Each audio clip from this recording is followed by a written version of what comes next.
Sheldon Richardson is now a Seattle Seahawk, and Jermaine Kearse is now a New York Jet.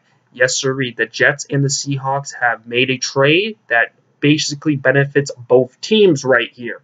Now, when it comes to this trade, the Jets also get a second-round pick from the Seahawks, and they both swapped seventh-round picks. Yes, you heard that right. And when it comes to this, the Jets are desperate for receiving help, obviously. And I think Jermaine Kearse definitely helps the New York Jets because Kearse does well against the New England Patriots. I remember having a pretty good night against the New England Patriots during the midseason when the Seahawks came to Foxborough and beat them. So obviously this is a good acquisition right here by the Seahawks and by the Jets too.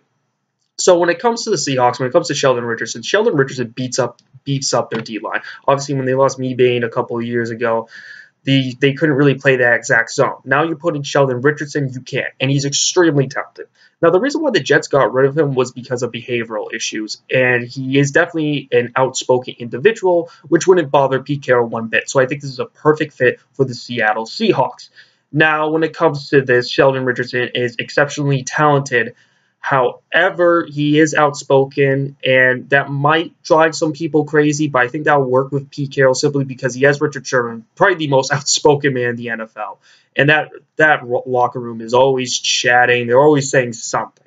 So Sheldon Richardson obviously fits there. And some of the behavioral issues was Sheldon Richardson would throw Brandon Marshall under the bus a lot, and that probably didn't go very well with Todd Bowles. And Todd Bowles is a little bit of a tight ass when it comes to this stuff, and that's how he works.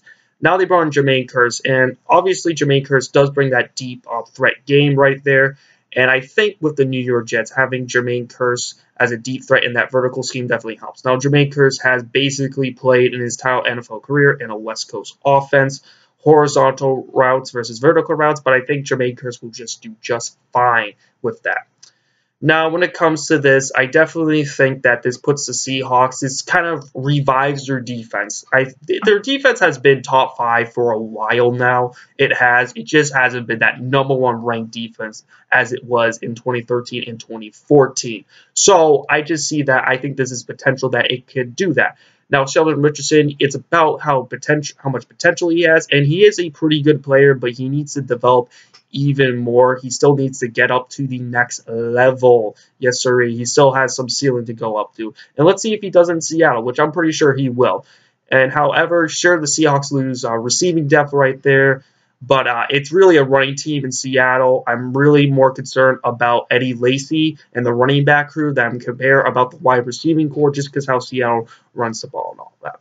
So I made a bunch of videos about this. If you want to see the nostalgia about Jermaine Kearse possibly being traded from me reporting yesterday, click in the link in the description. I've been very critical of Russell Wilson. Click in the link in the description. I've also talked about whether the Seattle Seahawks can return to 2013 form.